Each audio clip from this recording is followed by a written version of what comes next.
என்னவென்றால் மத்திய அரசு வழங்குகிற நிதி எந்தெந்த துறைகளுக்கு வழங்கப்பட்டிருக்கிறது, அந்த வழங்கப்பட்ட நிதி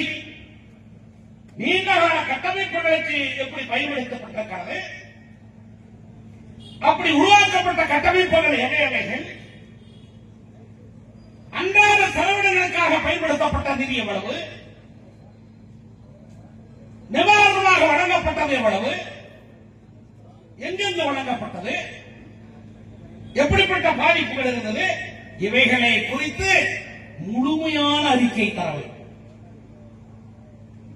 கொடுத்த பின்னாடி தான் சாதாரணமா நாம போய் ஒரு பையன்கிட்ட, நம்ம வீட்டுல வேலை செய்யற பையன்கிட்ட போய் கடைக்கு போய் 2000 பணத்தை கொடுத்து ஒரு பொருள் எல்லாம் வாங்கிட்டு வான்னு சொன்னா, அவன் வாங்கிட்டு வந்த உடனே நீங்க என்ன வாங்கி வந்து வச்சு அப்படியே வச்சிருவீங்க.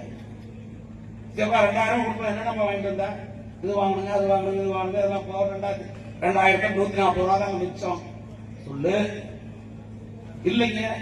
நீங்க நினைச்சது ஒரு வேலை, அங்க போனோம்னா வேலை உங்களுக்கு அதிகமாகி போச்சு, 2210 ரூபாய் ஆகி போச்சுங்க. 210 ரூபாய் நான் கையில வச்சிருந்தேன் கொடுத்துட்டு வந்துட்டேன், இல்ல கடைக்காரன் சொல்லிட்டு